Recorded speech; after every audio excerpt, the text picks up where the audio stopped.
in the whole process, your approach towards life should be sustainable. That makes a lot of difference.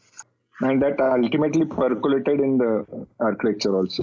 My name is Manish Paul Simon, and you're listening to the Archgyan podcast, India's first and very own architecture podcast.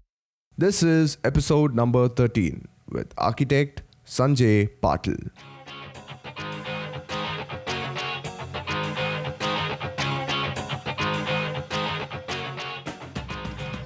Hey guys, welcome to yet another episode of the Archgyan podcast. Today we have with us a renowned architect from Nashik, Maharashtra, architect Sanjay Patil. He runs a firm called Environ Planners, which over the years has garnered various awards and accolades for their work in sustainable architecture and design. On this episode, Sanjay Sir shares his journey in architecture, right from studying the JJ School of Architecture in the 80s to starting his own firm called Environ Planners, the influence of nature in his designs, great advice for young architects, his views on architectural education, and the future of architecture. You'll get all the show notes and links packed with a lot of information on archgyan.com/13. Also guys, if you like our podcast, please do leave us a rating and review on whichever podcast platform you're listening from. And also, do take a screenshot of our podcast and post it back on Instagram by hashtagging Archgyan and tagging us, which is Archgyan. And we will put it back in our Instagram stories and feature you guys on our Instagram page.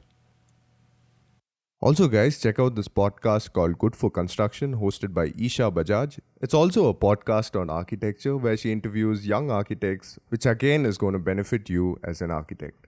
Do check it out on any major podcast platform as Good for Construction. Now without further ado, we have with us architect Sanjay Patil. He begins the episode by sharing how he got into architecture and his journey. Yes. Architecture is science plus art. And earlier I parents were forcing me to at least try for engineering or medicine.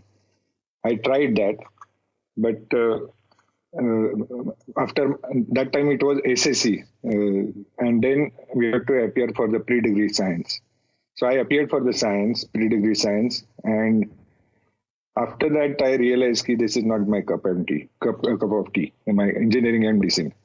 So I decided to join architecture. Fortunately, that time the eligibility for the architecture was pre-degree science. So I was, and from that year only, there was entrance examination at JJ. This was 75, is it? Yes, but I was again fortunate because there were 60 seats and there were 60 candidates appeared for the exam. Okay. And I was one of the last few. Yeah. How was your experience studying in JJ back in the good old days in Bombay? Sir? Yeah. Actually, in those days, Nashik was also a small town, and I studied in vernacular medium. My English was also very poor that time, very poor. So coming to in Bombay was quite overwhelming in the cosmopolitan culture, and I was that was really your first shy. time, is it? In Bombay? Yeah, that's what my first time, and I was quite shy that time. So I was just observer, and then slowly I got tuned with all my other friends in the class. And actually, being observant in nature, my life was in Mumbai was quite interesting in the sense of I got matured because Bombay gave me so many connections with different communities, religions, languages, and that really enriched my personal life because that added to my personality actually. Because I was from the it is like I was in the shallow pond, and Bombay was much different in all respect. And campus, JJ campus, as you know, it's a very beautiful campus, very old heritage structure with a lot of trees and brilliant environment. And fortunately, there were all these different discipline happening there. There was art school, fine art school, sculpture, and all that. So that was also one of the good aspect of having being in that campus. And third thing was interaction with the seniors was very important, because we used to work for the seniors when we were a junior. And that also taught us quite a good thing. In fact, that is also one of the very important aspect of learning architecture. Awesome. So you graduated in the 80s and you decided to start your firm soon after, right? So what made you decide to start your own firm right after graduation? Yeah, frankly speaking, I wanted to work in metros like Bombay or maybe Ahmedabad, Delhi. But my average mark ensured that all these dreams will not be true, because so I have to come back. Of course, I had decided to come back to Nashik ultimately, because I love my city very much. And so I thought I should go to Nashik immediately after my graduation, since I was not getting job anywhere, as I said earlier. So marks were relevant even back in the day, is it? Yes, very much. All right. Yeah, and then I worked there in one firm for 3 to 4 months, but then I thought some opportunity came and I started on my own. My friend gave me a place to work and offered me some small jobs, and that really initiated my own practice. And how was the experiences of setting up a firm in the 80s in the city of Nashik? Yeah, at that time architecture was not well recognized as a profession. Yeah, you must have probably been the only architect there, right? No, there were few seniors also, but they were few in numbers, frankly speaking. And people were really not so aware of what is architecture and what architecture can make difference to them in real sense. Because till then the accommodation was the only criteria for the overall in architectural scenario. So it was a little tough for us. But then slowly that culture was developing. My senior was also very good in Nashik, so they helped me also a lot. But what was the advantage for me was I was not worked with anybody, so I was not carrying any philosophy with me. So I was open-minded and open to all ideas, to receive all ideas. Basically, in this process, I also traveled a lot during this process, and meeting architects, discussing with the architects was prime aspect of my tours in India at that time. So that also enriched me in the overall process of architecture. So you started on your own, and then you said that you were not working under someone for much period, right? But you developed your own philosophy of design, and you integrated nature into it. So can you tell us more about your design philosophies? Yes, actually, since I was from a farmer community and I was born in my grandparents were from the villages, so my childhood really went into staying in villages, and then subsequently in the city, old city, our lot of friends were there, so we used to go through their houses and then roam around in the old cities, and that was also one of the influences which I had. And with that concept, and then my own tours and other relevant experiences in the field of architecture, I started my job, and fortunately I got one renovation project. That was your first project, is it? That was my first one of the first projects. There were few small projects I did, but this project really put me under limelight. Then that was the Masani Farmhouse renovation, and that time this was an old farmhouse, and the owners were they were chartered accountant, and they were staying on the farm, and then returned from the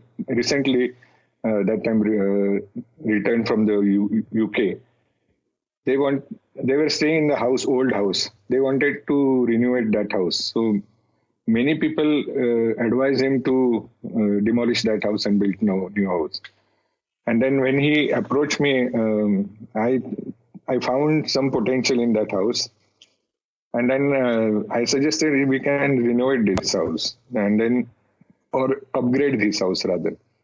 And since they were also in UK, were following they were understanding some traditional principles and then the heritage also.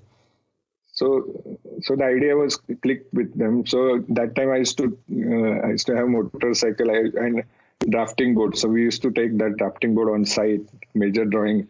So this was a single man army that time. Okay.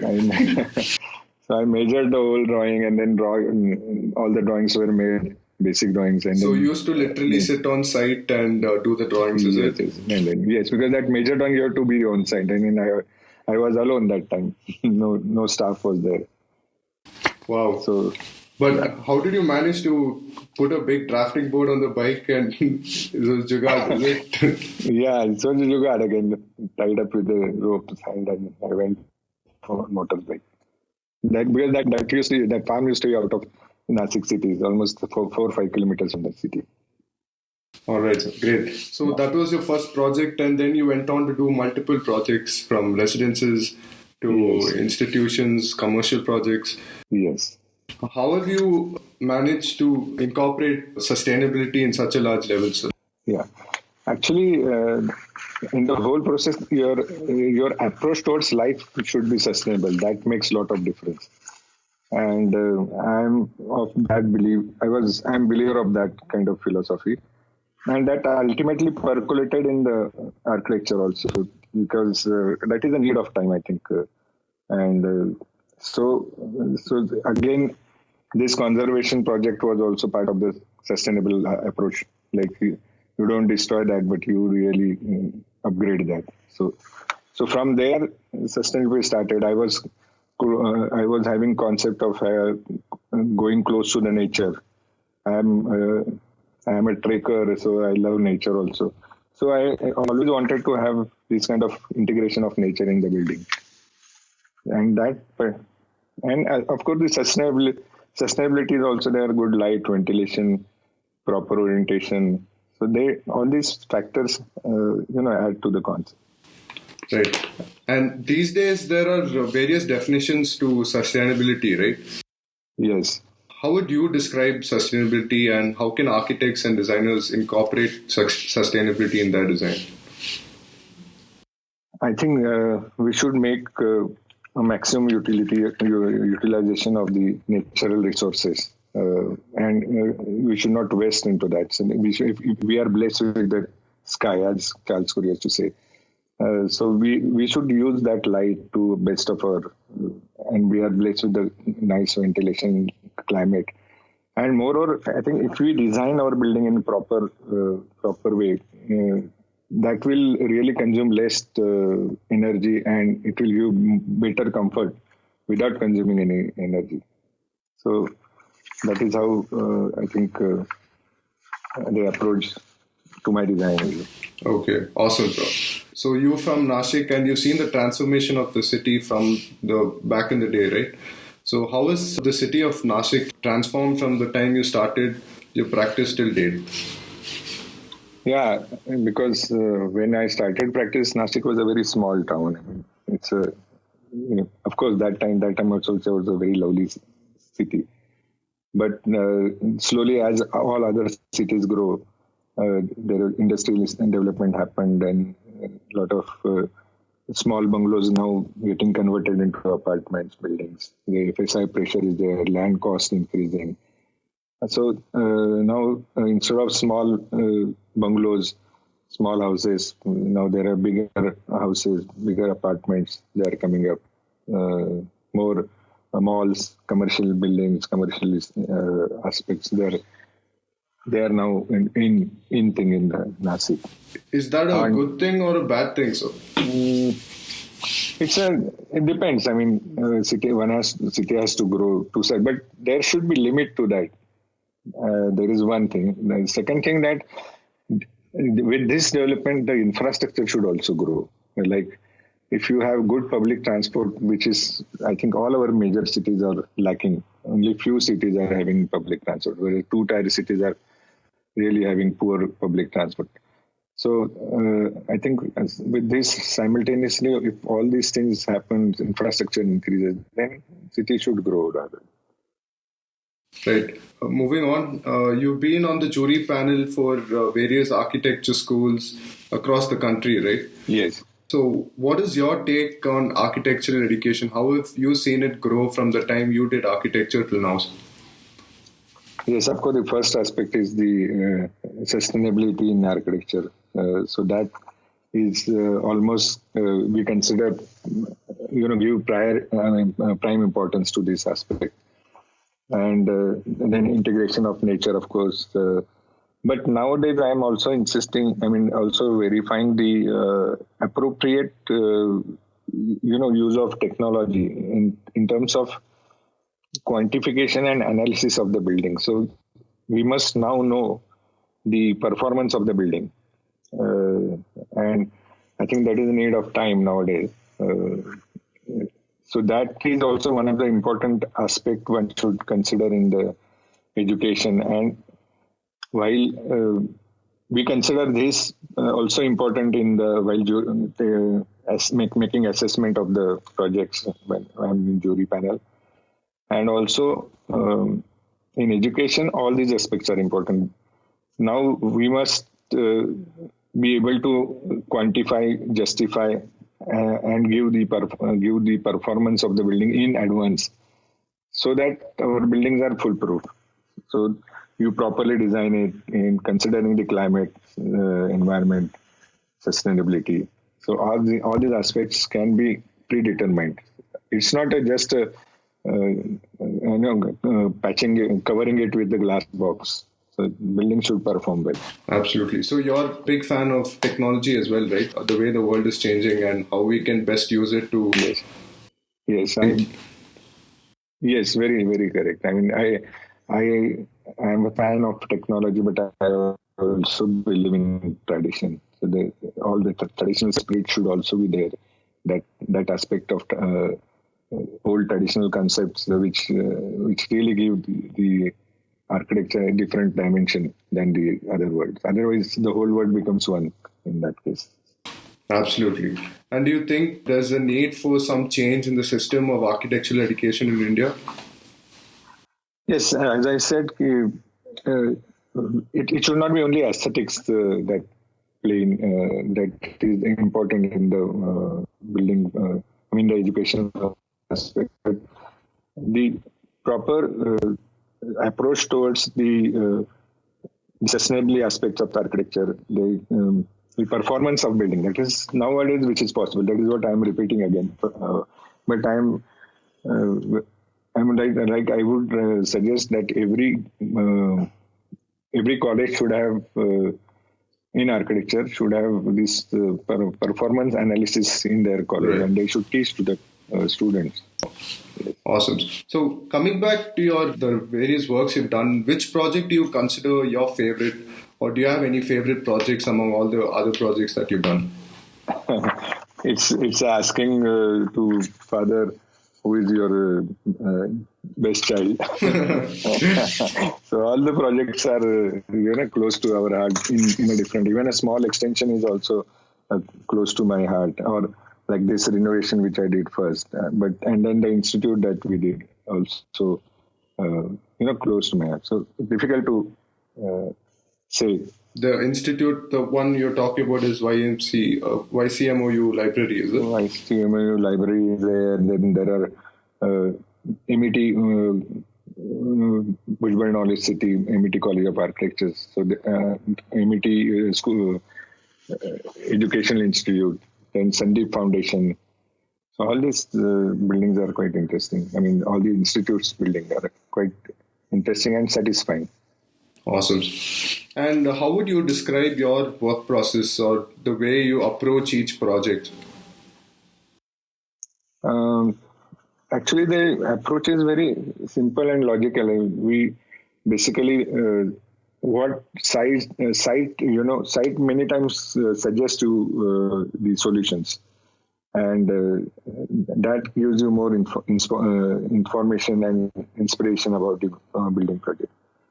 And if it is sloping slab, it has the directional aspects or orientation aspect of the site.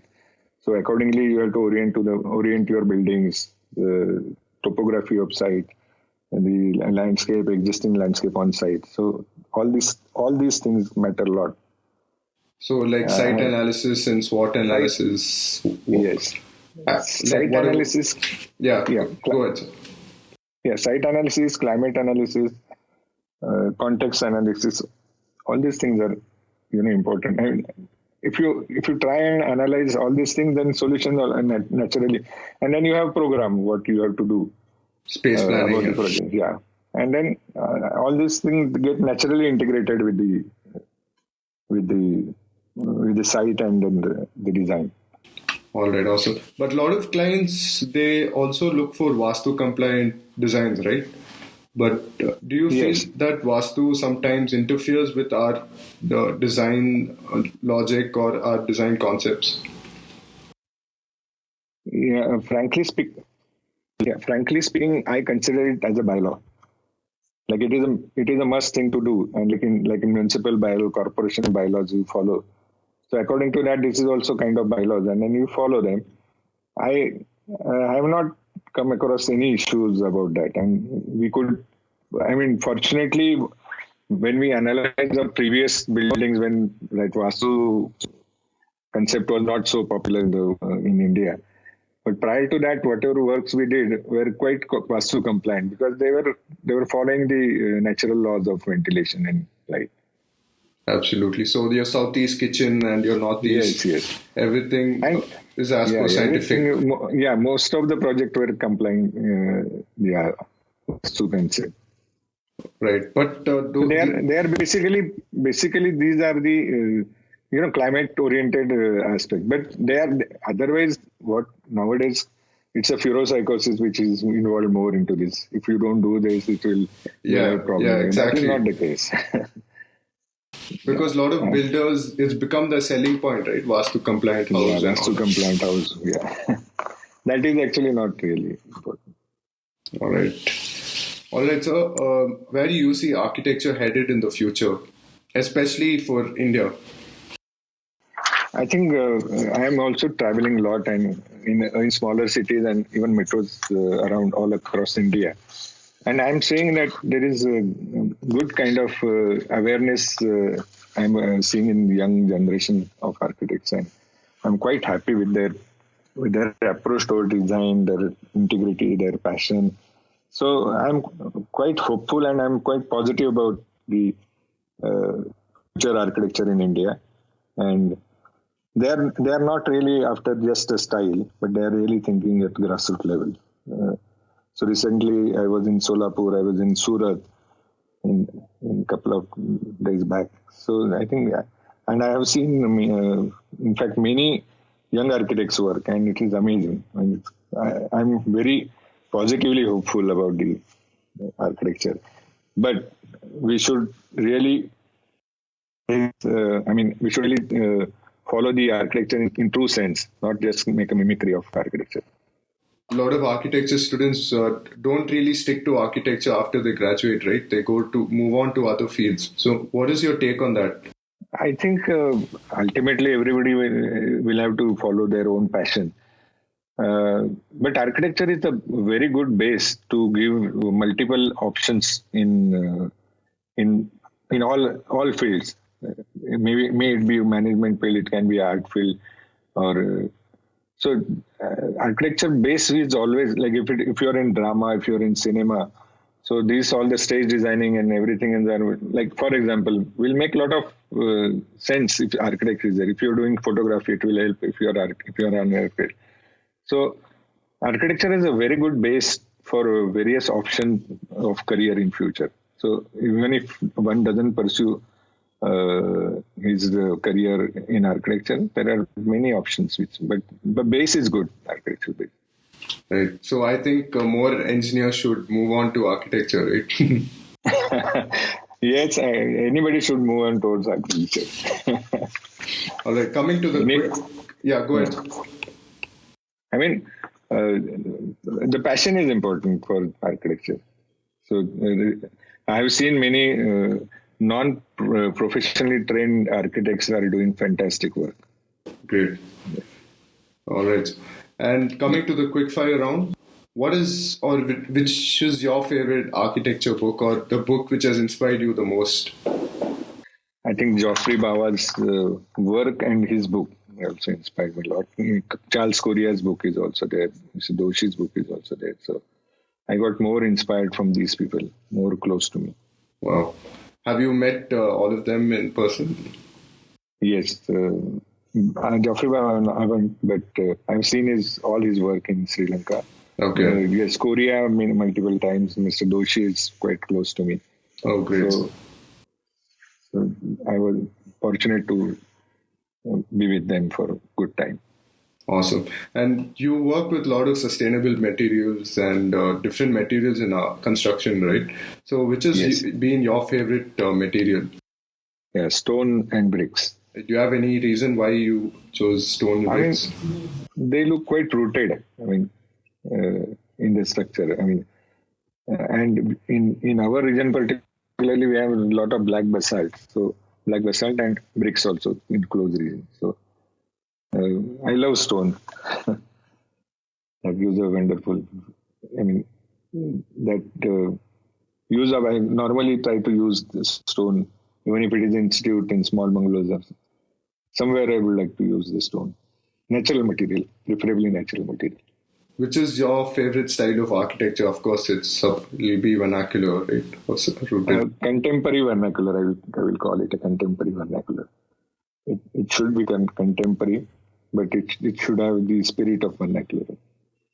Awesome. How could you define contemporary vernacular? It should have that spirit of traditional spirit should flow in the contemporary aspect. Like you can have the natural resources coming into your building. Like we used to have courtyards earlier. We used to have connection with the street. All these small elements make a lot of difference to the integration of landscape. All that used to be there earlier in good old houses. Nice courts inside the houses. So nice charokas. What is charokas? Charoka. Roof lights. Oh, okay, right. Yeah. Great. And what does a typical day in your life look like? Yeah, I'm an early riser and I get up early, and I start my day with early site visits, either on foot or I jog, or I cycle to the place. So I integrate my exercise with the site visit. So I visit my site. And that gives me a lot of, kind of inspiration, feel about the site. I really go through them.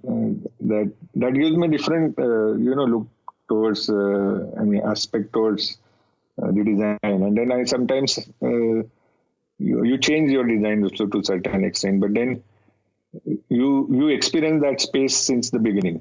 And I enjoy that process. And that time, most of the time, nobody's on the site. So it's a different experience. One should really try this.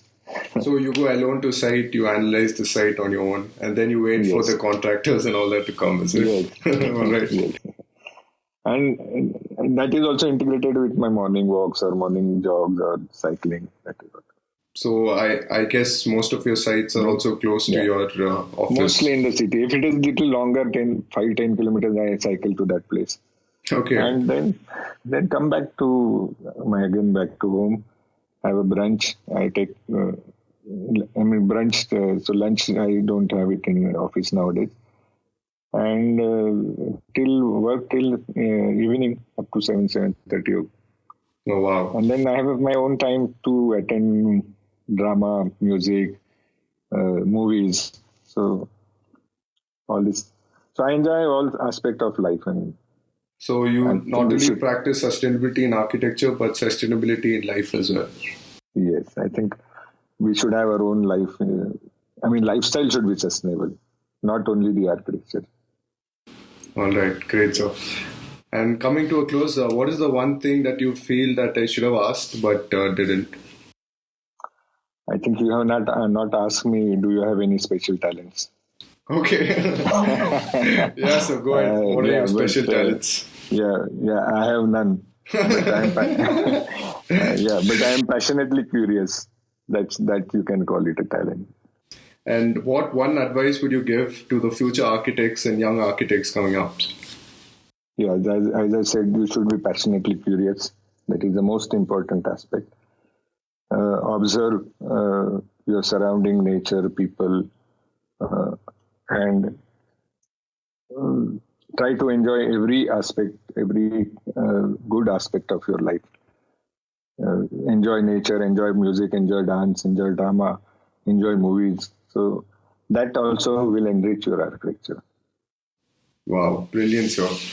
So thanks a lot for doing this for the Archgyan podcast. Thank you so much. What is the best way our listeners could get in touch with you in case they would like to come over to your office or maybe collaborate with you in the future?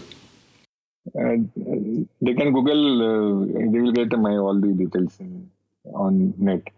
So my office mail address is environplanners1980@gmail.com. And address, they will get it from my website. You don't use social media so much, is it? I'm on the social media.